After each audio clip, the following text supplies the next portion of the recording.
तो पशु योनि में कौन जाएगा? देखो, जो रात के 11 बजे के बाद 3 बजे के बीच में भोजन करता है, ये निशाचर है। निशा माने रात, चर माने विचरने वाली। रात में खाना, रात में तुमको 8-10 बजे तक भोजन कर लेने का नियम। 11 आखिरी है, 11 के बाद भोजन में बिल्कुल नहीं होना चाहिए। ये रात नहीं है ऐसे कि तुम्हारा जब मना है तब भोजन। 11 से लेकर 3 बजे के बीच में बिल्कुल नहीं। शांति से भजन करो, सो जाओ, उपद्रव मत करो। अब सीटियां बज रही हैं 12 बजे, चलो होटल भी चलते 12 बजे खाने, ऐसे लोग जाते हैं। पशु योनि निश्चित। अपवित्र भोजन, दुर्गंध युक्त भोजन, अभक्ष भोजन, इनको पाने में जो आनंद मानता, रात के 11 से 3 के बीच में भोजन, जो रात में आहार ऐसा करता है उसको पशु योनि मिलती है। जो दूसरों का धन चोरी करता है, जो विद्वान बन करके दूसरों की वंचना करके धन को लूटता है, जो अपने कर्तव्य कार्यों से अनभिज्ञ होकर मनमानी आचरण करता है, जो समयोचित सदाचार का ज्ञान नहीं रखता, वो मूर्ख पशु योनियों को प्राप्त होता है। जो हिंसक स्वभाव का है, जो अपने परिवार वालों को पीटता है, गाली गलौज, थोड़ी सी संपत्ति के लिए मारपीट, ऐसी लड़ाई झगड़ा, कलहप्रिय, कायर, कुत्ते की योनि को प्राप्त होता है। लिखा हुआ है वो कुत्ते की योनि को प्राप्त होता है। जो थोड़े से हिस्सा के लिए भाई बंधुओं को मारपीट, कलह, लड़ाई झगड़ा, इस तरह का व्यवहार, हिंसक स्वभाव, क्रूर स्वभाव, इनको कुत्ते की योनि प्राप्त होती है। जो चंचल स्वभाव, देखो कुछ ना कुछ करते जा, बैठे तो पैर हिला रहे, वो मतलब शांत नहीं रह सकते, उनके शरीर में वाइब्रेट होता रहता है। वाइब्रेट जैसे मोबाइल नहीं जनाता रहे, वो जनाते रहे। सुन ले भाई क्या बनोगे। और जो दूसरे के भोजन के लिए लालायित रहता है, कहां से निमंत्रण आ जाए, कैसे हो जाए, क्या व्यवस्था बन जाए, सुनो। और जब चलता है ना तो बेढंगे ढंग से चलता है, बेढंगे ढंग। और दूसरों की वस्तु देकर लुभायमान होकर छीनने का स्वभाव करता है, उसका अगला जन्म बंदर का मिलेगा। जो वाणी से सदैव कटु बोलता है, कुटुंबियों से द्वेष करता है, लोगों की चुगली खाता है, उसे अगला जन्म सर्प योनि का मिलेगा। कुटुंबियों से द्वेष करता है, दूसरे की चुगली खाता है, उद्वेगजनक वचन, उद्वेग माने भारी क्लेश पहुंचाने वचन, दूसरे की निंदा करना, चुगली करना, तो विषधारी सर्प बनता है। जो शरीर से बलवान दीन जनों के ऊपर आक्रमण करके खूब पिटाई मार करना, माता पिता को मारना, ऐसे गरीब जनों को, दीन जनों को मारना, निर्लज और मांस भक्षण करने वाला, उसको अगले जन्म में क्रूर मांस भक्षी, जैसे हाइना, सिंह, सियार, ऐसी योनियों को दिया जाता है। क्रूर हिंसक पशु सिंह जैसे है, जैसे लकड़बग्घा, हाइना लकड़बग्घा है, भेड़िया है, ऐसे जो मांस भक्षण करने वाले हैं, जिनकी आवाज दूसरों को सदैव दुख ही देती है। बोलने का मतलब है दुख ही देना। जो दूसरे को, अब जैसे जा रहे हैं, जंजीर खींचा, वैसे ऐसे वो गिर गए, उनके अंग भंग हो रहे, वो समझ रहे 30-40 हजार की सोने की चैन खींच ली तो हम ब्रह्मा बन जाएंगे। देखो उनको क्या बनना पड़ेगा। जो दूसरों को भय प्रदान करते हैं, दूसरों की संपत्ति छीन लेते हैं, ऐसे लोग अजगर योनि को प्राप्त होते। भूखे मरो जब कभी अवसर मिल जाए तब। ऐसे ये जो दूरदृष्टि न रख के वर्तमान दृष्टि रख करके केवल भोग के लिए दूसरे के दुख का कारण बनते हैं, केवल उनके चिंतन यही चलता रहे, कहां से क्या खा लूं, कहां से क्या उठा लूं, कहां से क्या, बोले हाथी की योनि को प्राप्त होते हैं, वो पशु हाथी योनि को। इस तरह से 83,99,999 योनियां हैं। जो भजन नहीं करते, भगवत विमुख हैं, उनको सब क्रमशः ये प्राप्त होती है। उपासक को चाहिए कि कम से कम इतना तो कर ले कि अगला जन्म मनुष्य का हो जाए, फिर भजन करे अगर कोई कमी रह गई हुई। अगर आप नाम जप करेंगे और एक बात ध्यान रखेंगे कि दूसरों को दुख ना पहुंचने पावे, तो पक्की बात है भगवान की कृपा से अगर भगवत प्राप्ति नहीं हुई तो दूसरा जन्म होगा मनुष्य का, और बहुत महान भक्तों के बीच में जन्म होगा। जन्म से ही भजन प्रारंभ हो जाएगा, और आप यौवन अवस्था प्राप्त होते होते भगवत प्राप्त हो जाएंगे, काम हो जाएगा आपका। भजन एक ऐसी वस्तु है जो आपको बचा सकती है। अब इसमें कह रहे हैं कि जैसे आप भजन मार्ग में लगे हुए हो और आपको कोई गाली दे रहा है, आपने पलट के गाली दे दी तो आपका भजन छीन हो जाएगा। इसलिए भजन को बचाने के लिए कह रहे, अकारपण्य मपारुष्यम संतोषा श्रद्धानता। ये ब्रह्म ऋषियों की बातें हैं, बहुत काम की बातें हैं। अनुसूया गुरु पूजा दया भूतेषु पैशुनम सद्वीरेश दमः प्रोक्तो ऋषि शांत बुद्धि भी। अकारपण्य माने उदारता। भजन किससे बचेगा? उदार बुद्धि। स्वभाव कह रहे हैं कोमल, कोमल स्वभाव से भजन बचेगा। संतोष वृत्ति से भजन बचेगा। गुरु इष्ट पर श्रद्धा वृत्ति से भजन बचेगा। दोष दृष्टि किसी पर ना हो, इसका अभाव हो तो भजन बचेगा। गुरु शुश्रूषा सेवा से भजन बढ़ेगा। प्राणियों पर दया तो भजन बढ़ेगा। किसी की भी चुगली ना करना, संत और ऋषि मुनियों का संग करना, इससे भजन बढ़ता है, पचता है। भजन किससे नष्ट होता है? तो कह रहे हैं जब अवमाने न कुप्पेत सम्माने न प्रहस्यति सम दुखो सुखो धीरा प्रशांति इति कीर्त्यते। जब तुम्हारा अपमान हो और तुम उसका बदले में अपमान कर दो तो तुम्हारा भजन छीन हो जाएगा। और यदि अवमाने न कुप्पेत, अगर तुम्हारा अपमान हो रहा, तुमने क्रोध नहीं किया, तुम्हारा सम्मान हुआ, तुमने सम्मान स्वीकार नहीं किया, बचना भाई, इससे बचना, ये अगला जन्म नहीं होने देंगे। अगर ऐसा उदारता, कोमल स्वभाव, संतोष, श्रद्धा, दोष दृष्टि का अभाव, गुरु सेवा, प्राणियों पर दया, चुगली ना करना, निश्चित निश्चित अगला जन्म नहीं होगा। आप अपने भजन को बचाएं। जब कोई आपका अपमान कर रहा हो तो आप उसके बदले में उसका अपमान ना करें। यदि आपको क्रोध आ गया अपमान करने पर तो आपका भजन का फल क्षीण हो जाएगा। यदि सम्मान हुआ, आप आनंदित हो गए कि हमारा बड़ा सम्मान हो, तो आपका भजन क्षीण हो जाएगा। इसीलिए श्रीपाद भी कह रहे हैं, सम्मानम कलयाति घोर गर्लम नीचा अपमानम सुधा श्री राधा मुरली धरो बच सके वृंदावन मात्यज। जब कोई सम्मान करे तो उसे भारी विष के समान समझो। सम्मानम कलयाति घोर गर्लम, जैसे बढ़िया खीर मिल रही हो, कान में कोई आके कह दे विष पड़ा है तो आप नहीं खाओगे, ऐसे ये सम्मान प्रणाम नमस्कार वाहवाही ये तुम्हारे भजन के नाश करने के लिए है, ये विष है, इसे मत पीना, स्वीकार मत करो। विश्व नमन करे करने दो, तुम स्वीकार मत करो, तुम हर्षित मत हो। और जब अपमान हो तो उसका अपमान करने वाले का कभी अपमान न करना। धीर पुरुष, प्रशांत पुरुष अपने भजन को ऐसे बचा ले जाता है। जैसे कोई अपमान कर रहा है, बहुत बड़ा अमृत है, सच्ची मानिए। जिसका अपमान हो रहा है वो साधु पुरुष जब अपमान सह जाता है तो उसका भजन बढ़ता है, वो सुख से भगवान में शयन करता है। और जब अपमान हुआ और अपमान दूसरे का कर देता है तो उसका भजन क्षीण हो जाता है, वो अशांत होकर के फिर जगत में शयन करता है। अपमान करने वाला जब कोई सामने से अपमान सह जाता है तो उसका सहन करना उसके नाश का कारण बन जाता है। अपमान करने वाले का निश्चित नाश हो जाता है जब उस सामने वाला बोले न, केवल चुप रहे। ये बड़ी बात है, पर बहुत कठिन है।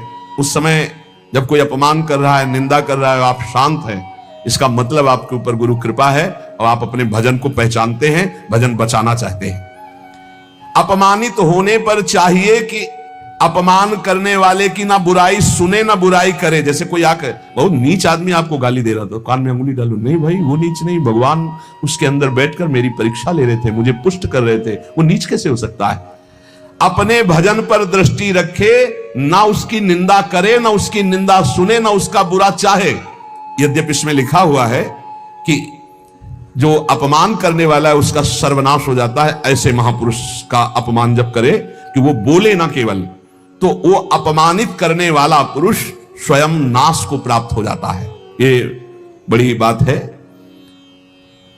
कह रहे तिष्ठेद औमंता विनश्यति। अगर वो अपमान जिसका कर रहा है वो महात्मा भजन करने वाला शांत है, कुछ नहीं बोल रहा है, वो तो सुख से शयन करेगा परमात्मा में और उसका भजन सुरक्षित बच गया और जो भी कलमश हुआ होगा वो भस्म हो गया। लेकिन अपमान करने वाला बोले विनश्यति, उसका नाश पक्का हो जाएगा। अपमानित होने पर साधक को चाहिए कि कभी अपमान करने वाले की ना बुराई सुने और ना बुराई करे, उसका भजन बच जाएगा, भगवान की कृपा हो जाएगी। अमृतस्यैव तृप्येत अपमानस्य योगवित् विषवच्च जुगुप्सेत सम्मानस्य सदा द्विजः। साधक को चाहिए कि अपमान को अमृत के समान पान कर ले, नीचा अपमानम सुधा। देखो साधक, अपमान को अमृत के समान, जब कोई अपमान कर रहा हो तो ऐसे खुश होना चाहिए काम बन गया। भगवत प्राप्ति में जो बाधक भाव है, इसके अपमान करने से भस्म हो जाएंगे, भगवान हम पर प्रसन्न होंगे। मौन, कभी उसकी तरफ रुद्र दृष्टि से भी ना देखो, अपमान करने, ये भागवतिक लक्षण है। अमृतस्येव तृप्येत अपमानस्य योगविति, अमृत है अपमान। पर देखो ध्यान दीजिए, यदि आपकी कोई निंदा कर रहा है और सही में कर रहा है निंदा, तो तुम्हें सुधार करना चाहिए। वो तुम्हारे लिए अमृत नहीं है, वो विष है, सुधार करो। और अगर वास्तविक हमारी कोई गलती नहीं, हमारा अपमान, हमारी निंदा हो रही, तो नाचना चाहिए कि बहुत बड़ा विघ्न नष्ट हो गया और भजन में हमारी उन्नति अब पक्की होगी, पक्की उन्नति होगी, लौकिक और पारलौकिक। विषवच्च जुगुप्सेत सम्मानस्य सदा दीजिए। साधक को चाहिए कि सम्मान से ऐसे बचे जैसे विष भरे भोजन से बचा जाता है। सम्मान स्वीकार न करे, प्रणाम नमस्कार ऐसे। श्री हरिवंश कोई कह रहा है, अब अगर पंचांग प्रणाम कर रहा है तो आप भी नमन कीजिए और निकल जाइए, व्यवहार मत बनाइए, दोबारा वो ना प्रणाम करे, ऐसी भावना रखिए। अगर ज्यादा आप उससे प्यार करेंगे कि ये प्रणाम कर रहा है, तो सम्मान स्वीकार कर रहे हैं। सम्मान देने वाले से ज्यादा प्यार नहीं किया जाता। जल्दी, सम्मान विष है और अपमान करने वाले को प्यार दृष्टि से देखा जाता है। आप बड़े हितैषी हो, हमारा भजन बढ़ेगा, भगवान की प्राप्ति होगी। पर ऐसी अपनी तरफ से चेष्टा ना करे कि कोई अपमान करे। अपमान से सदैव तप की वृद्धि होती है। अपमानात तपो वृद्धि, सम्मानात तपः क्षया। सम्मान स्वीकार करने पर तपस्या भजन क्षय हो जाता है, और अपमान होने पर तपो वृद्धि, उसकी तपस्या की वृद्धि होती है। अर्चिता पूजितो विप्रा दुग्धा गौरी गच्छति। जो अपनी पूजा कराने लगता है, अपने प्रणाम स्वीकार करने लगता है, तो जैसे दूध देने वाली गाय दुर्बल हो जाती है, ऐसे वो तपहीन हो जाता है जो भारी प्रणाम नमस्कार पूजा स्वीकार करता है। स्वीकृति नहीं होनी चाहिए। पुनराप्याप्यते धेनु सतृणैः सलिलैर्यथा एवं जपैश्य होमैश्य पुनराप्याप्यते द्विजा। साधक को चाहिए कि यदि प्रणाम नमस्कार बहुत करवा चुका है, वैसा लगा कि मेरा तप क्षीण हो गया, तो बंद कर दो प्रणाम नमस्कार और एकांत में बैठकर, जैसे गाय को फिर अच्छा अच्छा चारा पवाया जाए तो पुष्ट हो जाती है, ऐसे अपने साधन भजन करे, प्रणाम नमस्कार से दूर हो जाए। महापुरुषों ने भी ऐसी लीलाएं की जिससे प्रणाम नमस्कार बंद हो जाए। ये सबको भगवत स्वरूप मान के तुम प्रणाम करो, तभी बात बनेगी। कह रहे हैं कि अगर प्रणाम नमस्कार स्वीकार कर लिया जाए तो सम्मानाच्च तपक्षया, उसका तप क्षय हो जाता है। गंगा जी की ही एक ऐसी अमोघ महिमा है कि जिनके दर्शन मात्र से पाप नष्ट हो जाते हैं। गंगा जी मतलब श्रीधाम वृंदावन से इस समय जैसी आसक्ति प्रकट की वृंदावन ने, ऐसी गंगा जी से आसक्ति। गंगा जी छोड़कर कहीं नहीं जाना, किनारे ही जो तीर्थ मिले मिले, कहीं नहीं जाना, नगर में भी ऊपर नहीं चढ़ना, वही जो आहार मिले गंगा का क्यों। कैसे बताएं क्या परमानंद स्वरूप गंगा जी हैं, जिनके दर्शन मात्र से सारा पाप नष्ट हो जाता है गंगा जी से। और आपको बताएं अधिकतर बड़े महापुरुषों का दर्शन गंगा किनारे, जो प्रकट में थे और जो अप्रकट थे। नानक देव जी का पहला साक्षात्कार गंगा के किनारे हुआ। वृंदावन पावन पुलिन, ये सब गंगा की रेती पे। वृंदावन पावन पुलिन प्रियालाल, ये गंगा की रेती, सेनपुर। साक्षात गंगा से प्रकट होते हुए सिद्ध मां, बड़े चमत्कार गंगा मैया के, बड़े चमत्कार, अद्भुत। मतलब वाणी लड़खड़ाती है उनकी महिमा को, कहते हैं कि वो महिमा तो इस जीवन में देखिए ना, इसलिए बड़ी दिव्यता गंगा जी में। गंगा जी के नाम का स्मरण मात्र करने से पाप थर्रा जाते हैं। जो गंगा जी की डुबकी लगाता है वो महापापी भी पावन हो जाता है। विश्वास हो जाए, विश्वास हो जाए। गंगा जी में स्नान करके, आचमन करके, गंगा में ही जब पितरों का तर्पण किया जाता है तो पितरों को बहुत तृप्ति होती है और पितर मुक्त होने लगते हैं। जैसे अग्नि के संसर्ग से रुई भस्म हो जाती है, ऐसे ही गंगा जी के स्पर्श से शारीरिक, मानसिक, वाचिक तीनों प्रकार के पाप भस्म हो जाते हैं। गंगा गंगेति यो ब्रूयाद योजना नाम सतैरपि। जो 100 योजन दूर, 400 कोस दूर से गंगा गंगा गंगा बोले, मुच्यते सर्व पापेभ्यो विष्णुरूपम स गच्छति। वो शरीर निष्पाप हो जाएगा, वो वाणी निष्पाप हो जाएगी, उसका मन निष्पाप हो जाएगा और वो भगवत धाम का अधिकारी हो जाएगा। जो 400 कोस दूर से भी गंगा गंगा गंगा, सब गोरा ही गोरा है। गंगा जी गोरी, महादेव जी गोरे, तो फिर उन्होंने उठा के फेंक दिया ऐसे गोरे प्रेम रसासों में। कभी सोचा नहीं था कि कभी वृंदावन, कभी सोच में ही नहीं था वृंदावन। बड़ी अनन्य बात है, इतनी निर्भयता थी अब गंगा किनारे तो गांव में लोग ऐसे ही लाश प्रवाहित करते हैं ना, कुत्ते वहां के बहुत प्रवीण होते, बीच धारा से घसीट के लाश लाके ऐसे, और वहीं किनारे हम भी पड़े हुए हैं, वहीं वो चीथ रहे, कोई फर्क नहीं पड़ता, एकदम निर्भयता, भगवान शिव की अनन्यता। गंगा जी को जब देखते हैं तो एक तो धारा में प्रवाहित होती है, भगवान शिव के जटा में भारी तन्मयता, गंगा जी की विशुद्ध कृपा, अपार शक्ति। कह रहे सैकड़ों योजन दूर से अगर गंगा गंगा गंगा ऐसा पुकार दे तो उसका शरीर पवित्र हो जाएगा, उसका मन पवित्र हो जाएगा, उसकी वाणी पवित्र। कल नरकों का वर्णन हुआ था, आज नरकों से उद्धार का वर्णन हो रहा है भाई। गंगा जल का आचमन करने वाला, गंगा जल का स्नान करने वाला, गंगा की धारा का दर्शन करने वाला, 400 कोस दूर से गंगा गंगा गंगा ऐसा उच्चारण करने वाला नरक नहीं जाएगा। कल जब नरकों का वर्णन हुआ था तो कई लोगों की बातें आई थी कि हमारे 38 के 38 हमारे में लक्षण है, अब क्या होगा। कोई कहता हमें 5 है, कोई कहता हमें 2 है, इसका मतलब नरक जाना पक्का है। तो आज उसकी काट सुन लो। नाम संकीर्तनम यस्य सर्व पाप प्रणाशनम, करना मत अवलो नसानी अपना न सही हो। पहले नियम लो कि आज के बाद नहीं करेंगे। नाम कर संकीर्तन करो, प्रभु का चरणामृत पियो, कभी अवसर मिले तो गंगा जी के समीप जाके साष्टांग दंडवत करके डुबकी लगाओ, आनंद पूर्वक खड़े होकर कुछ देर नाम जप करो, नरक वरक नहीं मिलेगा, सब बढ़िया मंगल हो जाएगा, पर करना ही पड़ेगा। कह रहे जो गंगा जी में स्नान के लिए कभी नहीं गए, ना गंगा जी का नाम लिया, ना गंगा जी पे श्रद्धा करते हैं, ऐसे लोगों की जीवन में जो आचरण बनते हैं वो बड़े निरर्थक होते हैं और ऐसे लोगों की ही दुर्गति होती है। पर गंगा जी का एक बार का स्नान निष्पाप कर सकता है, पूर्ण विश्वास होना चाहिए। एक बार हरिद्वार में बहुत लोग गंगा स्नान कर रहे थे, पार्वती जी ने कहा कि देखो इन सबका उद्धार पक्का हो गया, क्योंकि हम देवी की महिमा को जानती है गंगा की, ये सब स्नान करके, पूर्णिमा का पर्व है, ये स्नान करने पक्का निष्पाप हो गए। महादेव जी ने कहा नहीं नहीं नहीं। बोले क्यों प्रभु? बोले इनमें कोई गंगा स्नान कर रहा है, सब पानी में डुबकी लगा के आ रहे हैं, गंगा में थोड़ी लगा। तो प्रभु आप भी एक आश्चर्य में बात करते, साफ देखो ना कितने भाव से नहा नहा के आ रहे हैं। बोले अच्छा इनको विश्वास नहीं गंगा जी पे, इसलिए पानी पे डुबकी लगाते हैं, कोई एक होगा जिसे विश्वास होगा। देखो अभी हम परीक्षा करते हैं। रास्ते में बैठ गए कि जैसे गिर गए हो ऐसे वृद्ध का रूप रख के गिरे हुए, अम्बा जी तो नवीन रूप धारण करके बोले जो निकले उससे जो हम कहें सो कहो। तो जो महादेव जी ने सिखाया तो कहते भैया ये हमारे पति देव गिर गए, थोड़ा हाथ सहयोग दीजिए, पकड़ के उठा दीजिए, अकेले उठ नहीं रहे, आप आइए। और जब कोई आने लगे तो कहना निष्पाप पुरुष ही हमारे पति को छू सकता है, अगर पापी छुआ तो भस्म हो जाएगा, बस इतना तुम्हें बोलना है, ठीक है। अब जो निकलते बोले भैया आप गंगा नहा के आ रहे हो? बोले हाँ।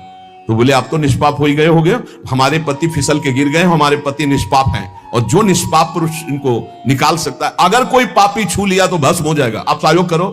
बोले गंगा तो नहा के आए पर पाप बहुत तो हुए, अगर कहीं पाप नष्ट न हुए हो तो भस्म ही हो जाएंगे। नहीं, कोई नहीं, किसी की हिम्मत नहीं पड़ी कि महादेव जी को निकलवा दें, क्योंकि जहां ये कहती कि अगर पापी पाप तो हुए यार, अब पता नहीं गंगा नहाने में नष्ट हुए कि नहीं नष्ट हुए, बेकार को भस्म हो जाए ऐसे। उनमें एक आदमी सरल भाव से गंगा गंगा गंगा माँ गंगे स्नान किया, बोले भैया हमारे पति को निकलवा। बोले अच्छा भैया, लुटा रखा। बोले भैया एक बात सुन लो, हमारे पति निष्पाप हैं, अगर पापी पुरुष छुएगा तो भस्म हो जाएगा। बोले भैया आपको विश्वास नहीं, गंगा मैया में स्नान करके आ रहा हूं, अब भी पापी हूं। और तत्काल भगवान बाहर निकाल किसी को। जब वो चला गया तो भगवान शिव ने कहा ये केवल गंगा स्नान करके आया है, इसकी अर्थात भाव विद्यते देवा ना पाषाणे ना मूर्तये। यदि हम भगवान के नाम, भगवान के धाम, भगवान के इन पावन तीर्थों पर दृढ़ विश्वास करते तो बहुत जल्दी लाभ प्राप्त होता है। ये विश्वास के लिए सुनाता शास्त्र, ऋषि मुनि सब ये विश्वास के लिए सुनाते। हमें दृढ़ विश्वास कर लेना चाहिए कि अब हमारा कल्याण तो हो ही गया। जैसे गंगा जी क्या है? भगवान श्री कृष्ण का चरणामृत है। गांगम वारी मनोहारी मुरारी चरणच्युतम त्रिपुरार शिरश्चार, जिसे भगवान शिव मस्तक पर धारण किए। अपने लोग रोज चरणामृत पीते हैं, किनका? प्रिया प्रीतम का। अब और गंगा की जरूरत पड़ेगी? जहां से गंगा प्रकट हुई उनके सर्वांग स्नान का जल। यमुना जी, जब यमुना जी गंगा जी से मिली तो गंगा जी ऐसे होकर प्रणाम मुद्रा में मिली यमुना जी से। यमुना जी ने कहा तुम्हारा अहो भाग्य कि तुम जगत पावन करने वाली गंगा हो, तो उनका तुम्हारे सामने मेरी कोई सामर्थ्य नहीं। क्योंकि तुम में प्रभु पूर्ण अवगाहन करते। हम तो प्रभु के चरण धोवन मात्र हैं, आपके ऊपर तो पूर्ण प्रभु की कृपा है। ब्रजेंद्र सोनु राधिका हृदय प्रपूर्य मारे हो।